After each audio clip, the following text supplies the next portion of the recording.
레위기 8장 어제랑 같은 본문이고요. 14절 말씀을 제가 읽어보면 모세가 또 속죄제의 수송아지를 끌어오니 아론과 그의 아들들이 그 속죄제의 수송아지 머리에 안수하며 저는 어제 모세가라고 하는 8장에 계속 반복되고 있는 주어를 통해서 모세가 아론과 그의 아들들을 제사장으로 세우잖아요. 물론 하나님이 명령하신 거죠. 근데 이 과정을 보면서 사역자를 세우는 지도력이다 이렇게 표현을 한번 해봤습니다. 두 번째 시간입니다. 레위기 8장을 통해서 우리가 제사장의 위임식을 거야 하는 모세를 만나죠. 이거를 다른 말로 표현하면 사역자를 세우는 지도력이다 이렇게 말할 수 있을 거예요. 저와 여러분 언젠가 한 번쯤은 하나님께서 우리를 리더의 자리에 세우시지 않겠습니까? 만약에 우리가 다른 사람을 사역자로 세우게 될 때 과연 우리는 어떠한 정신을 가지고 또 어떠한 말씀의 근거를 가지고 다른 분들을 잘 섬기고 도울 수 있을까, 잘 세울 수 있을까, 이걸 한 번쯤 늘 생각하는 은혜가 있기를 바라고 그 해답이 이 8장과 또 9장 사이에 있다라고 저는 생각을 합니다. 말씀 중심적인 삶을 훈련하도록 이끌어야 한다라는 거죠. 그리고 공적인 권위를 부여함으로써 그들이 공적 가치를 위해서 헌신할 수 있도록 도와줘야 된다라는 것이고, 잘 알지만 우리의 신앙은 나의 하나님에서 우리 하나님으로 발전해야 하는 거죠. 나 중심의 사고에서 우리 중심의 사고로 전환되도록 아마 그들을 도와주어야 될 겁니다. 또 다른 내용이 뭘까? 이 질문을 가지고 말씀을 또 나누려고 하는 겁니다.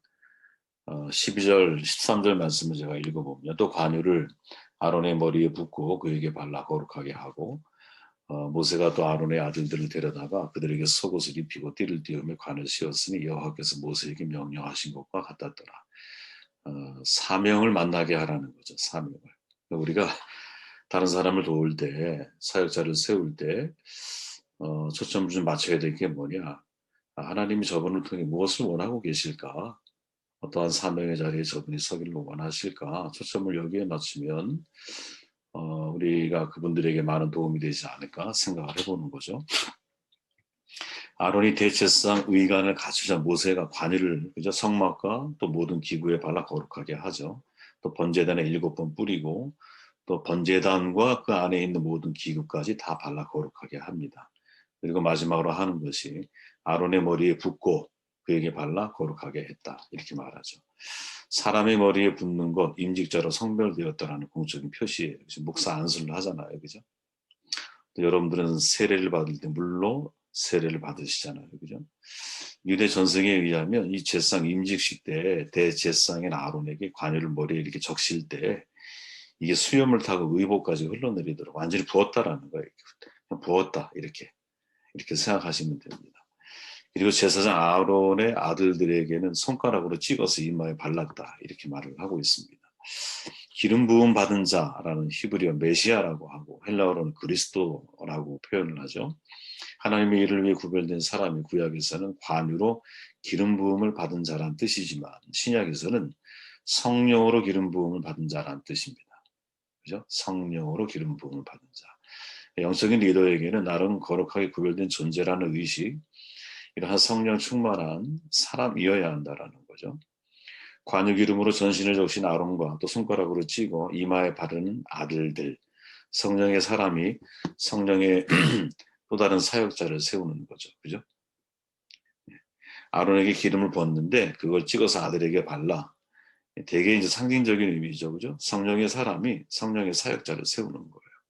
베드로가 누군가를 위해 기도할 때 성령이 임재하시잖아요. 그죠? 성령이 임재하시잖아요. 마치 성령의 사람이 성령의 또 다른 하나님의 일꾼을 세워가는 것과 같죠. 그죠? 엘리야가 겉옷을 벗어서 누구? 엘리사에게 주잖아요. 그죠? 영적인 권위이자 하나님의 능력의 상징이겠죠. 이 모든 것들이 성령의 사람을 중심으로 해서 이루어질 수 있다라는 거죠. 그러니까 중요한 것은 뭐냐? 성령의 기름 부으심을 받은 사람, 과연 어떤 사람이냐? 어떤 사람이 과연 성령의 기름 부음을 받은 사람인가? 이런 질문을 개인적으로 한번 던져보게 됩니다. 누가복음 4장에 가보면 이런 기록이 있어요. 주의 성령이 내게 임하셨으니 성령이 내게 임하시죠. 그죠? 성령이 내게 임하셨으니 이는 가난한 자에게 복음을 전하게 하시려고 내게 기름을 부으시고 나를 보내서 포로된 자에게 자유를, 눈먼 자에게 다시 보게 함을 전파하며 눌린 자를 자유케 하고 주의 은혜의 해를 전파하게 하려 함이니라. 아멘. 3장 18절이네요. 그죠? 예수께서 세례 요한에게 세례를 받으시고 성령의 임재를 경험하시는 장면이죠. 이후 사탄에게 시험을 받으시고 또 나사렛 어느 회당에서 들어가셔서 말씀을 전하실 때 똑같은 메시지가 나오거든요. 주께서 나에게 기름을 부으시니 주 하나님의 영이 나에게 임하셨다. 주께서 나를 보내셔서 가난한 자들에게 기쁜 소식을 전하고 상한 마음을 싸매주고 포로에게 자유를 선포하고 갇힌 사람에게 석방을 선언하고 주의 은혜의 해와 우리 하나님의 보복의 날을 선언하고 모든 슬퍼하는 사람들을 위로하게 하셨다. 이사야 61장에 있는 말씀이죠. 누가 기자의 고백과 예수님의 선포가 일치하죠. 그죠? 중요한 것은 그 모든 선포가 어떻게 시작이 돼 출발이 주의 성령이 내게 임하셨으니 성령의 기름 부으심을 받은 이후에 시작이 된다라는 거죠. 그러면 성령의 기름 부으심을 받는다라는 것이 무엇일까? 성령이 내게 임하신 이후에 예수님의 모습, 또 누가 기자의 선포, 그 내용이 나에게 성령의 기름 부으심이 있는지 없는지를 확인하게 되는 매우 중요한 내용이라는 거죠. 그죠, 여러분? 주의 성령이 내게 임하셨으니 성령이 임한 사람에게 나타나는 특징이 뭐냐? 가난한 자들에게 복음을 전하게 하시고 가난한 자들에게 희망의 메시지를 전하는 일을 내가 하게 된다라는 거예요. 여러분 자신을 한번 살펴보라는 거예요. 과연 내가 여러분들은 다 믿음이 있는 사람들이잖아요. 성령 세례를 다 이미 받은 사람이야. 그래서 우리가 나로 인하여 내 안에 구원의 확신을 가지려고 하지 말라 그랬잖아요. 우리의 믿음은 하나님 말씀에 대한 믿음이에요. 우리는 우리가 느끼든 느끼지 못하든 간에 하나님 구원의 하나님을 내가 받아들이고 중생의 하나님, 재림의 하나님 다 받아들이고 있다면 이미 내 안에 성령 하나님이 계신 거예요. 그런데 그 성령의 기름 부으심이 나에게 충만하게 있느냐 없느냐라는 삶을 우리가 한번 되돌아본다면 지금 주님이 하고 이사야 선지자의 말을 대언했던 이 말씀의 내용을 나에게 비춰보라는 거죠. 내가 가난한 자들에게 복음의 메시지를 전하고 있는가? 상한 마음을 싸매어주고 성령의 기름 부으심이 주어지며 상한 마음이 회복된다라는 거죠. 누군가의 표현처럼 내 안에는 암살자 자아가 있거든요. 나를 암살하는 자아가 내 안에 있어요. 병든 마음으로 내가 살아가거든요. 근데 하나님의 기름 부으심을 통해서 하나님이 나를 치유의 자리로 인도하시는 경험. 왜? 나로 하여금 상처 입은 치유자로서 이 세상의 삶을 살아가도록 하나님의 도움이 된 삶을 살림의 삶을 살아가도록 하나님이 나를 사용하기 원하시기 때문에 포로된 자에게 자유를 성령의 기름 부으심이 나에게 임하면 모든 포로된 것으로부터 자유를 사람들에게 선언하고 나 역시 그러한 자유를 경험하게 된다는 거죠. 홀릭이 아니라 홀리로 변화된다는 거예요. 우리가 어떻게 사탄의 견고한 힘과 진을 이겨낼 수 있겠습니까? 오직 성령의 은혜로 이겨낼 수 있는 거죠. 눈먼 자에게 다시 보게 하면 성령의 기름 부으심이 우리 가운데 있으면 내 눈이 떠진다라는 거예요. 마치 사도 바울이 부활하신 예수를 만난 이후에 눈이 멀잖아. 그죠? 그리고 다시 눈을 뜨게 되잖아요. 다시 눈을 뜨게 되었을 때는 세상이 달라 보이는 거죠. 예. 그동안 내가 보았던 나의 자아라는 관점에서의 세상이 아니라 하나님의 말씀이라고 하는 관점에서 세상을 새롭게 이해하게 되고 자기의 삶을 새롭게 해석하게 되고 자기의 비전을 새롭게 정립하게 되고 인생의 새로운 길을 걷게 되는 것이죠. 이러한 역할과 은혜의 이 경험을 내가 먼저 하고 있느냐. 이게 바로 내가 성령의 기름 부으심을 받고 있는 사람의 특징이라는 거예요. 다시 말하면 내가 누구고 내가 왜 살고 있고 내가 앞으로 무엇을 위해 살아야 하는지를 내가 깨닫고 있다는 거죠, 여러분. 이것이 제사장 아론과 그의 후손들이 살아가야 할 삶의 길이라는 거죠. 기름 부으심을 통해서. 너희들은 제사장 아니야. 그러면 백성들로 하여금 당신들이 누구고 왜 살아야 되고 무엇을 위해 살아야 하는지 여러분 이 철학적인 세 가지 질문에 대한 해답을 가지고 계신 분이라면 여러분들은 진리 안에서 자유가 무엇인지를 경험하는 분들일 거예요.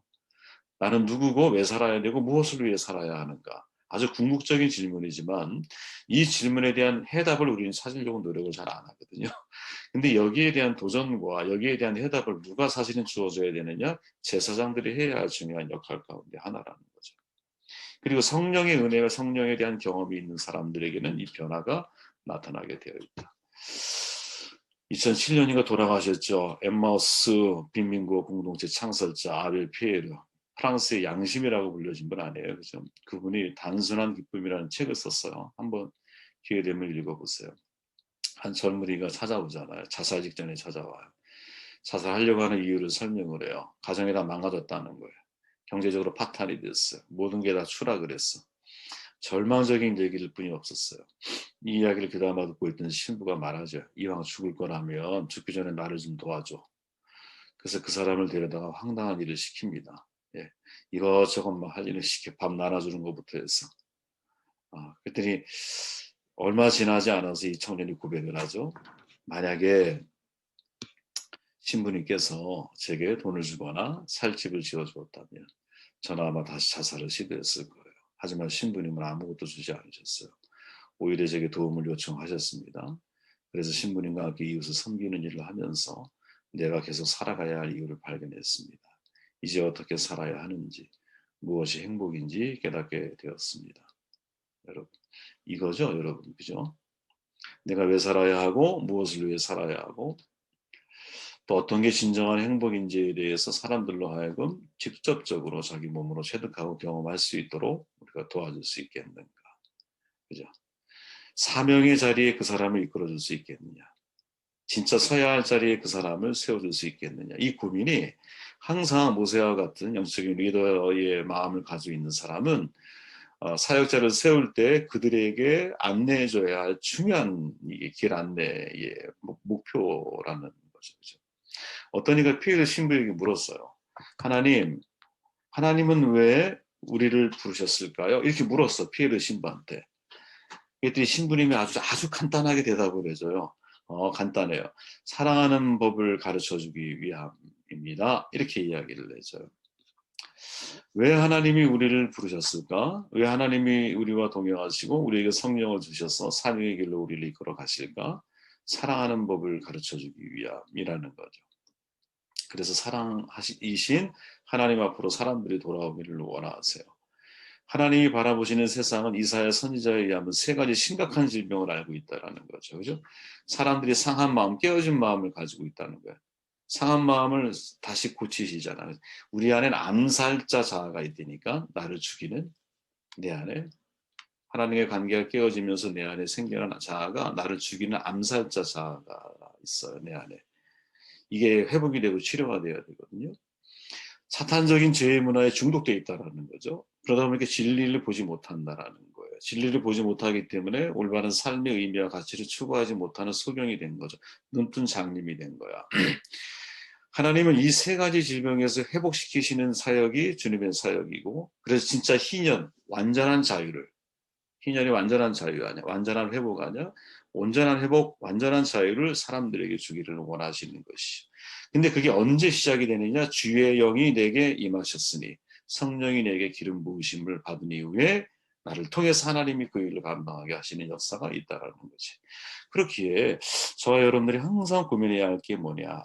우리가 만나는 모든 사람들을 눈여겨서 그들이 하나님의 사명을 자꾸 보게 만들어주고 그 사명을 감당하기 위해서 주의 영이 내게 임하셨으니 하나님의 성령이 나와 함께 하고 계신다는 사실을 직간접적으로 확인시켜주고 도와주고 함께 그것을 위해서 기도해주는 작업이 사역자를 세우는 데 있어서는 참 중요한 작업 가운데 하나가 아닐까 하는 생각을 해보게 됩니다. 두 번째, 오늘 두 가지만 할 거예요. 14절 말씀을 함께 읽어볼게요. 모세가 또 속죄제에 숫송아지를 끌어오니 아론과 그의 아들들이 그 속죄제에 숫송아지 머리에 안수하며, 제사장 위임식을 위해서 속죄제 희생제물을 숫송아지라 그랬잖아. 그죠, 여러분? 이거는 이스라엘 백성 전체가 지은 죄를 속죄할 때 사용하는 품목이에요. 그죠? 전에 제가 말씀드리기를 제사장의 무게는 백성 전체의 무게와 같아. 지도자의 책임, 지도자의 어떤 그 자리가 얼마나 중요한 자리인지 깨달아야 한다는 거죠. 지도자의 잘못은요, 개인의 잘못이 아니에요. 공동체를 파괴시킬 수 있는 잘못이거든요. 그러다 보니까 백성 전체의 잘못의 무게와 같아요. 그래서 같은 숫송아지를 제사장이 다 죄를 범하면 숫송아지고 일반 백성도 다 모든 백성들의 죄를 사할 때도 역시 숫송아지야.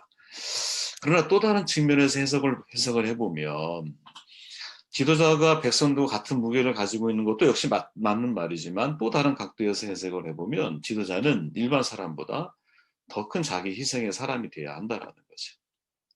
일반 사람이 100을 희생하면 내가 100을 희생해야 한다라는 거야, 먼저. 리더의 삶 여러분 겉으로 보면 화려해 보이잖아요. 대체상 보셔요. 에봇 얼마나 화려해요? 지금 시가로 따지면 한 59억 정도 되는 옷이래. 그 옷이. 믿거나 말거나입니다.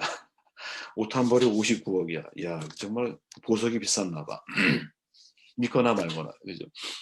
근데 속으로는 그렇지 않은 게 현실이잖아요.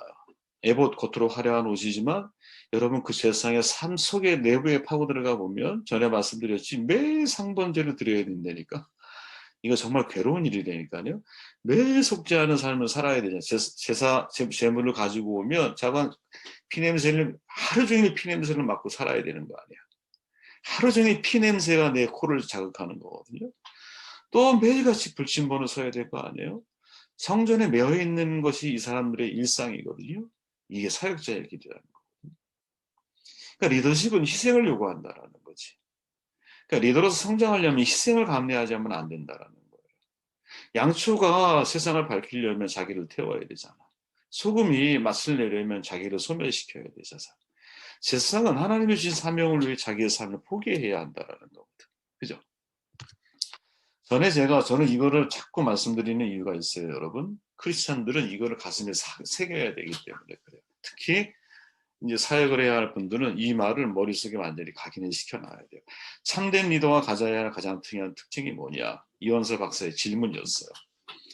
자, 생각해 보세요. 리더십은 굉장히 다양하게 많거든요. 그죠? 어떤 사람은 나의 능력, 실력이 리더십일 수 있어요. 정직 리더십, 또 절대적인 인격, 이것도 리더십일 수 있어요. 그죠? 카리스마, 이것도 리더십일 수 있어요. 그 수많은 다양한 리더십들이 있는데 그 중에 하나를 딱 꼽아보자 이거야. 이원서 박사의 제안이. 이때 전제가 뭐냐? 그것이 있으면 리더로서 크게 성공할 수 있지만 반대로 그것이 없으면 모든 다른 리더십의 특성을 가지고 있다 할지라도 진짜 리더가 될 수 없는 바로 그거. 이해되시죠? 질문이. 저는 이 질문이 중요하다고 생각하는 거예요. 사꾼, 도적, 강도가 될 수밖에 없다면, 그러니까 많은 리더십이 있는데 이걸 가지고 결국은 내가 사꾼이 돼. 결국은 내가 도적이 돼. 이런 거 말고, 이런 거짓 선지자 말고 진짜 리더로서 이거 없으면, 이것만 있으면 다 포용하는 것이고 이게 없으면 아무리 많은 리더십의 특성을 가지고 있어도 아무 쓸모가 없는, 그게 뭐냐 이거야. 그 해답을 예수님의 말씀에서 찾는다라는 거예요, 이분이. 그게 바로 요한복음 10장 11절 말씀이라는 거예요. 에고의 의미죠. 나는 무엇이다. 예수님의 자기 정체성이에요. 나는 선한 목자라.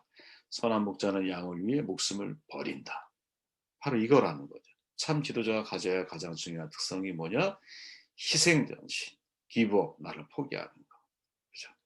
세클리피시움이라고 그러죠.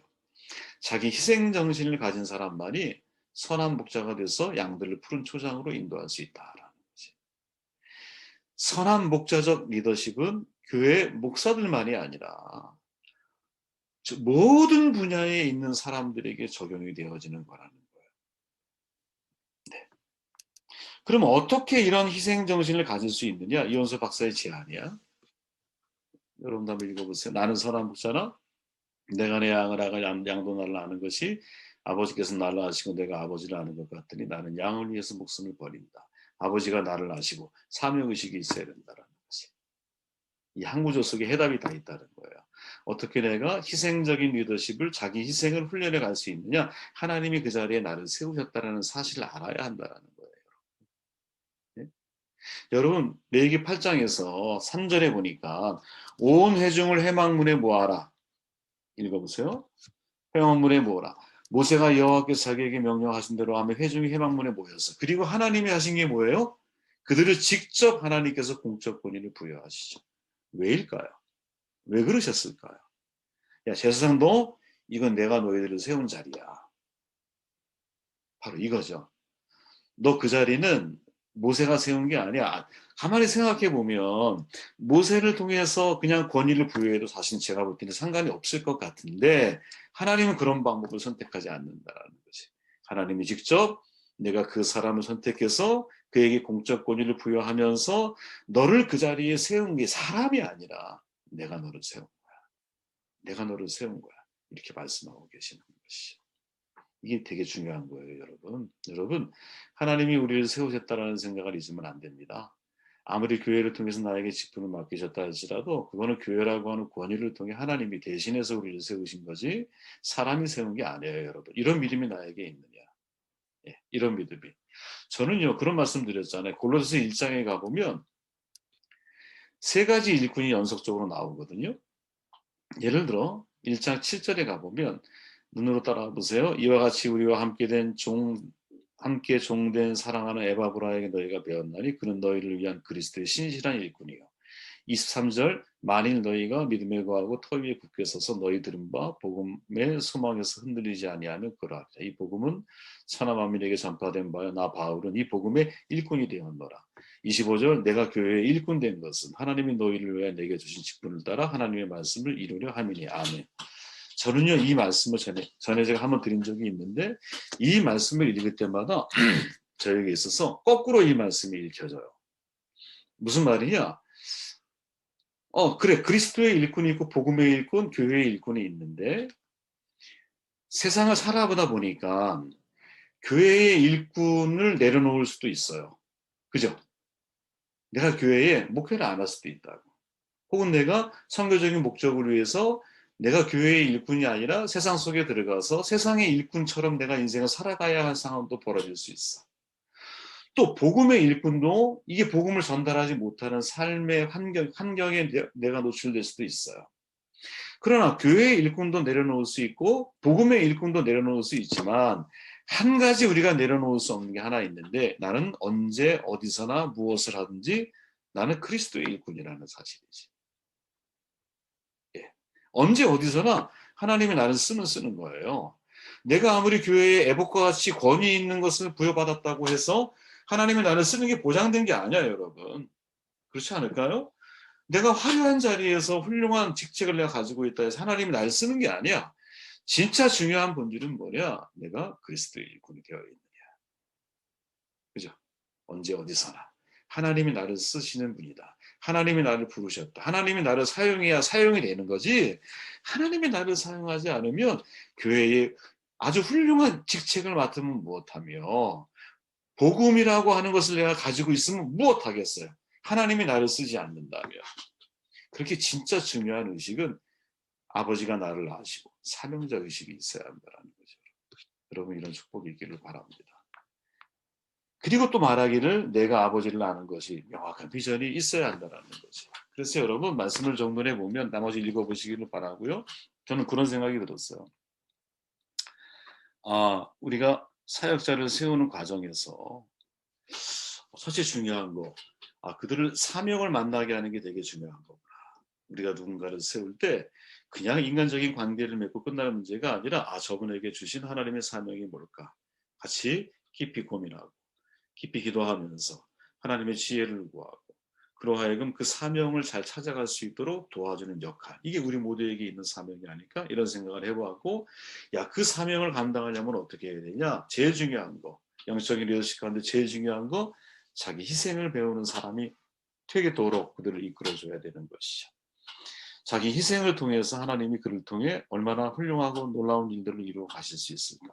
이 은혜가 저 여러분들의 삶 가운데 있기를 주의 이름으로 축원드립니다.